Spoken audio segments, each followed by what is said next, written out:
Sobat Maestro yang dikasih Tuhan, kita berjumpa acara ini untuk bersama-sama merenungkan firman Tuhan, dan biarlah firman Tuhan pada hari ini akan memberkati kita sehingga Roh Kudus boleh menolong kita untuk memberlakukan firman ini dalam hidup kita masing-masing. Mari kita berdoa.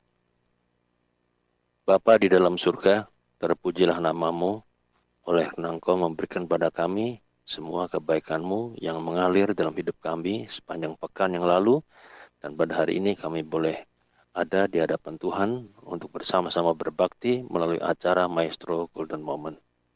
Siaran radio ini memberkati kami karena bagi kami yang tidak dapat atau tidak mungkin datang ke rumah Tuhan, kami masih boleh diberi kesempatan untuk menghadap Tuhan, mengarahkan hati kami pada Tuhan melalui acara ini. Sehingga Tuhan memberkati acara ini, sehingga acara ini juga memberkati kami. Tuhan, terima kasih untuk semuanya, dan sebentar kami akan merenungkan dan membaca firman-Mu. Tuhan berkati kami, Tuhan berkati hamba-Mu yang akan menguraikan firman Tuhan, urapi dengan kuasa Roh-Mu yang kudus. Berikanlah kepadanya semua hikmat Tuhan, sehingga Tuhan menyempurnakan kesiapannya mendengarkan firman, untuk menyampaikan kabar firman Tuhan bagi kami sekalian. Kami berdoa buat Ibu Silvi, Saudara Junius, juga nanti Stefanus yang akan terus mendampingi kami. Biarlah Tuhan memberkati mereka dan memberikan semua karunia yang baik untuk boleh menghantar kami, memandu kami dalam kami mengikuti acara Maestro Golden Moment pada saat ini. Ya Tuhan, bersabdalah pada kami, sebab kami bersedia untuk mendengarkannya. Dalam nama Tuhan Yesus kami berdoa. Amin. Sobat Maestro yang dikasih Tuhan, marilah kita membaca firman Tuhan pada hari ini dari Injil Markus pasal 3 ayat 20 sampai 35. Markus pasal 3 ayat 20 sampai 35.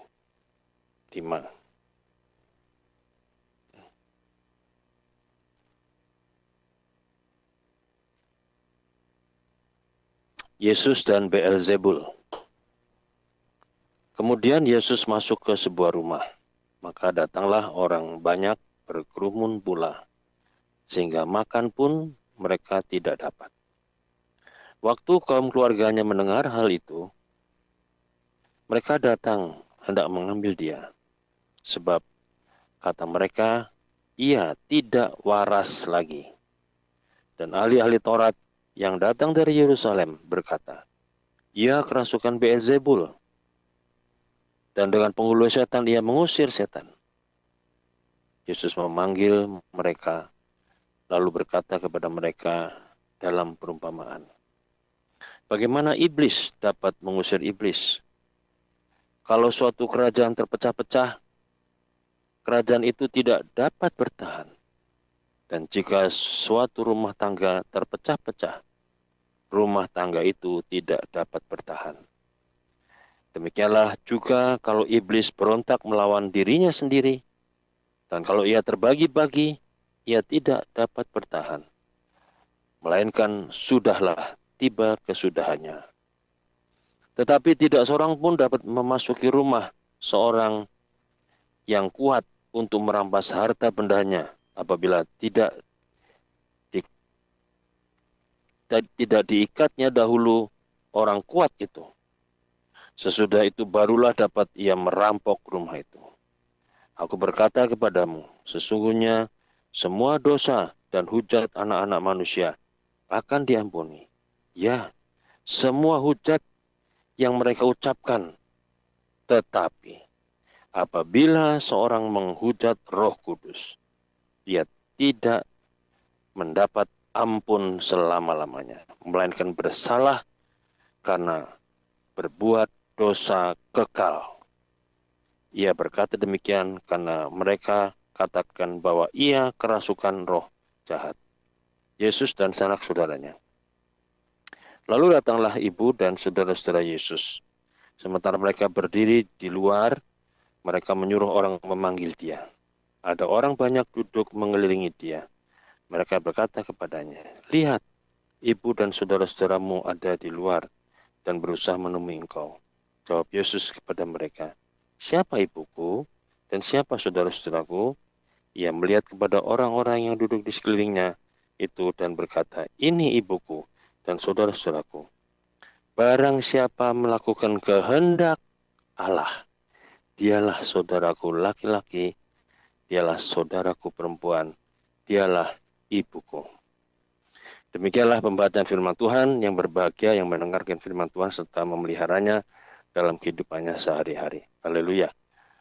Sobat Menesul yang dikasihi Tuhan, tema kita pada hari ini, jangan menghujat Roh Kudus. Saudara-saudara, tema ini diangkat dari Injil Markus tadi pada pasal 3 ayat yang ke-29. Ya, yaitu dikatakan di sana, tetapi apabila seorang menghujat Roh Kudus, ia tidak mendapat ampun selama-lamanya, melainkan bersalah karena berbuat dosa kekal. Nah, ini sama dengan Injil Lukas pasal 12 ayat 10, yaitu dikatakan barang siapa menghujat Roh Kudus, ia tidak akan diampuni.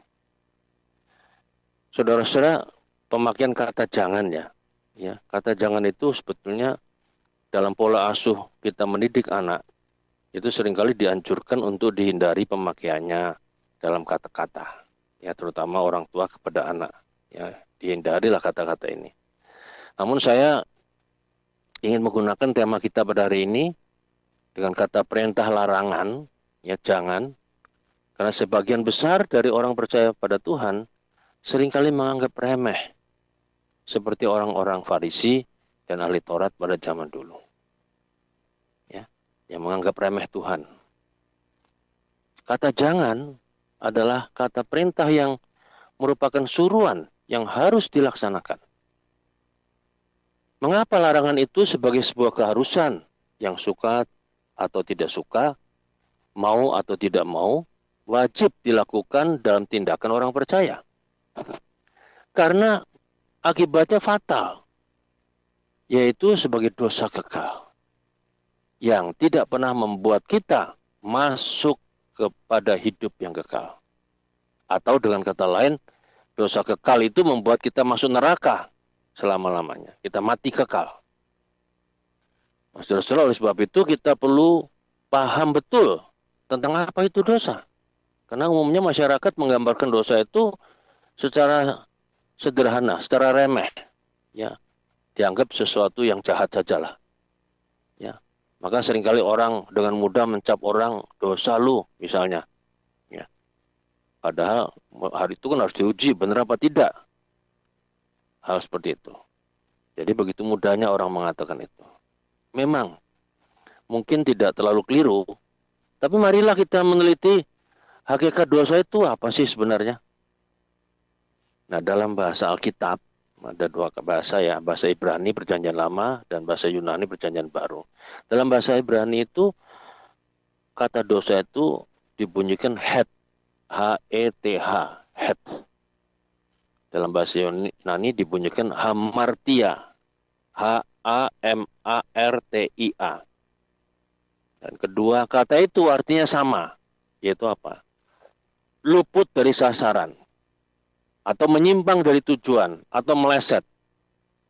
Saya mau menggambarkan kata ini dengan gambaran begini. Saudara pernah mungkin melihat orang belajar memanah atau menembak, ya kan di depan panah yang akan, ya, di depan panah ini kan ada sasaran. Sasaran itu kan dibuat dalam bentuk lingkaran. Ada lingkaran yang tengah, kemudian melebar sampai lingkaran yang paling lebar. Nah, kalau orang memanah atau menembak itu kan harusnya ketika dia membidik itu dia maunya di titik tengah, tepat sasaran. Tapi seringkali kan orang tidak begitu. Jadi mungkin di titik yang paling jauh, di lingkaran paling jauh. Jadi meleset. Ada jarak itu tidak tepat. Ya, kalau yang menang berarti yang dekat titik sasaran, yang tidak meleset. Nah, saudara-saudara, jarak antara titik tepat tadi, sasaran tadi dengan lingkaran yang paling luar atau paling yang tidak di titik itu, yang lebih dari titik itu artinya meleset sebetulnya. Menyimpang dari tujuan. Artinya apa ini? Artinya adalah bahwa manusia menjalani kehidupannya, ya, yang seharusnya pada waktu diciptakan itu, ya, sasarannya mesti tepat, ya, sasarannya kepada Allah. Diciptakan kehidupan untuk apa? Untuk menuju pada jurusan atau sasaran yang ditetapkan Tuhan, tidak melenceng. Nah, tetapi ternyata tidak demikian. Adam dan Hawa kan berdosa, melenceng, mengambil jurusan yang ditetapkan sendiri, menurut kehendaknya sendiri. Ya. Nah, dalam keadaan itu, gambar Allah pada manusia menjadi rusak dan bahkan terbalik. Manusia yang tadinya mau menjadi Allah karena iming-iming dari iblis, bukan lagi menjadi gambar Allah. Dan bahkan tidak mungkin menjadi seperti Allah. Walaupun Adam dan Hawa itu mau menjadi seperti Allah. Dengan demikian, saudara-saudara, dosa itu pada hakikatnya berarti apa? Pendurhakaan atau pemberontakan kepada Allah. Barangkali diumpamakan seperti keadaan yang tadinya plus jadi minus. Ya. Dan sejak saat itu, sejak dosa itu, maka telah membuat manusia berhadapan dengan Allah sebagai lawan atau musuh. Allah menarik diri dari manusia dengan cara apa? Mengusir manusia dari Taman Eden, Taman Firdaus. Allah menghukum manusia. Selanjutnya Allah menetapkan batas baru bagi manusia, yaitu apa? Batas apa? Kematian atau maut. Namun, saudara-saudara, kita tahu Allah itu Maha Kasih. Allah masih mengasihi manusia dengan memberi tugas baru untuk mengusahakan bumi milik Allah. Sekalipun harus dengan susah payah dan penderitaan. Penugasan itu bahkan disertai janji Allah tentang datangnya juru selamat yang bisa melepaskan manusia dari maut, sehingga manusia beroleh hidup yang kekal. Jadi, saudara-saudara, dosa diampuni oleh Tuhan dan kita mendapat hidup yang kekal. Nah, itu kita bisa membacanya di dalam Injil Yohanes pasal 3 ayat 16. Ya, bunyinya, karena begitu besar kasih Allah akan dunia ini, sehingga ia telah mengaruniakan anaknya yang tunggal, supaya setiap orang yang percaya kepadanya tidak binasa, melainkan beroleh hidup yang kekal. Agar mendapat anugerah pengampunan dari Tuhan, seseorang perlu mempunyai sikap rendah hati dan jujur di hadapan Tuhan. Semua dosa diampuni oleh Tuhan, kecuali dosa menghujat Roh Kudus. Bagi Yesus, semua hujatan dari manusia, ya, dapat diampuni. Hujatan dari manusia pada manusia diampuni. Itu Markus 3:28. Termasuk hujatan kepada Yesus sebagai manusia. Ya, Yesus sebagai manusia loh. Waktu itu diampuni. Tetapi hujatan terhadap Roh Kudus dinyatakan sebagai dosa kekal yang tidak dapat diampuni. Nah, saudara-saudara, apa sih sebetulnya? Yang pertama barangkali perlu kita renungkan, apa sih sebetulnya hujatan terhadap Roh Kudus sehingga tidak dapat diampuni. Saudara-saudara, Roh Kudus adalah Roh Allah sendiri yang berperan menyatakan kebenaran dan kehendak Allah, serta memampukan orang untuk percaya kepada kebenaran Allah. Ya. Jika seorang dengan sengaja tidak mengakui karya Allah yang nyata bekerja demi kebaikan manusia, maka mereka tidak bisa diampuni. Ya, jadi kalau orang dengan sengaja tidak mengakui karya Allah itu yang bekerja untuk kebaikan manusia, maka tidak dia akan diampuni. Kata menghujat berasal dari kata Yunani, blasphemia, B-L-A-S-P-H-E-M-E-I-A, blasphemia. Blasphemia artinya apa? Dengan sengaja mengatakan sesuatu yang tidak baik, padahal yang sudah jelas terbukti baik. Jadi sesuatu yang sudah jelas terbukti baik, tapi kita dengan sengaja, bahkan terus-menerus mengatakan itu tidak baik. Ya. Jadi karya Allah yang begitu baik, tapi orang bisa mengatakan dengan sengaja dan terus-menerus, itu tidak baik. Ya, saya mau menggambarkan gini. Jika itu dihubungkan dengan kata blasphemia ini, jika dihubungkan dengan kita sebagai manusia, itu juga seringkali kita dengan sengaja mengatakan sesuatu yang tidak baik tentang orang lain. Padahal jelas bahwa ia terbukti baik. Itu berarti apa? Kita memutarbalikkan fakta. Kita memberitakan kebohongan, mengatakan hoax, menyatakan ujaran kebencian, hate speech yang disebarkan, dan kita tidak merasa bersalah. Karena mungkin kita mendapat keuntungan dari berita-berita itu. Itu artinya blasphemia. Hati-hati ini. Ya, kita seringkali sebetulnya faktanya sudah baik, tetapi kita mengatakan nggak baik. Itu kan terjadi pada waktu tiap kali kalau ada pemilu kan kita melihat begitu, ada pemutarbalikan fakta, bohong, hoax, segala macam, hate speech. Itu terjadi. Ya. Dan kita merasa nggak bersalah mengatakan itu, karena kita mendapat keuntungan dari berita-berita itu. Hati-hati. Ya. Ini artinya blasphemia. Ini adalah dosa fatal kalau kita tidak bertobat.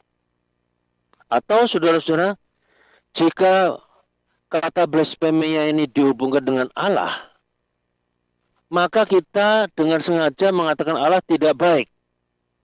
Padahal sangat jelas kelihatan bahwa Allah itu sumber kebaikan dari segala sesuatu. Nah, kalau hal ini terjadi, jelas tidak dapat diampuni. Atau jika ada kesalahan yang terus-menerus dilakukan dengan sadar, tanpa keinginan sedikit pun untuk bertobat dan mengakui dosa, maka hal ini jelas tidak dapat diampuni. Ini yang dimaksud Tuhan Yesus ketika ia mengatakan bahwa hujatan pada Roh Kudus adalah dosa kekal yang tidak terampuni. Tidak dapat diampuni itu bukan berarti karena Allah tidak punya kuasa mengampuni, tapi justru karena manusialah yang dengan sadar dan terus-menerus membalikkan kebenaran Allah. Kebenaran Allah diputar balik sebagai kesalahan. Mereka meragukan dan menyangkal kuasa dan kebenaran karya Allah di dalam Yesus. Mereka menolak apa yang mereka lihat, yang mereka dengar, yang mereka saksikan tentang Yesus. Ya, Yesus dianggap tidak waras, dipandang sebagai kerasukan Beelzebul, penghulu setan. Itulah penyataan yang dengan sengaja terus-menerus dikatakan para ahli Taurat. Padahal Yesus adalah anak Allah, Sang Maha Benar. Tidak ada dosa, tidak ada kesalahan, tidak ada cacat sedikit pun dari Yesus. Nah, ini yang dimaksudkan. Memutarbalikkan itu semuanya. Ya, Allah yang Maha Benar dianggap salah. Maka saudara-saudara, yang kedua kita perlu renungkan, jangan kita menghujat Roh Kudus. Jangan kita melakukan diri kita seperti itu. Ya, baik kepada Allah maupun pada sesama kita manusia. Mengapa jangan? Ya karena dosa kekal. Dosa yang tidak akan bisa diampuni lagi. Saudara-saudara, kita mengenal ajaran Kristus bahwa dalam pertobatan itu ada 3 unsur penting. Yaitu yang pertama, mengakui dosa. Yang kedua, menyesali dosa. Yang ketiga, menjalani hidup baru sesuai firman. Agar mendapat anugerah hidup yang kekal. Karena itu, semua dosa diampuni oleh Tuhan, kecuali dosa menghujat Roh Kudus. Mungkin kita bukan Yesus, tapi kita sudah percaya pada Tuhan Yesus. Meskipun sudah percaya pada Yesus, bukan berarti kita kebal terhadap dosa. Selama iblis masih ada di dunia, kita masih bergumul tentang dosa. Oleh sebab itu, Tuhan Yesus mengajarkan dalam doa Bapa kami kan, ampunilah kesalahan kami, seperti kami juga mengampuni orang yang bersalah kepada kami.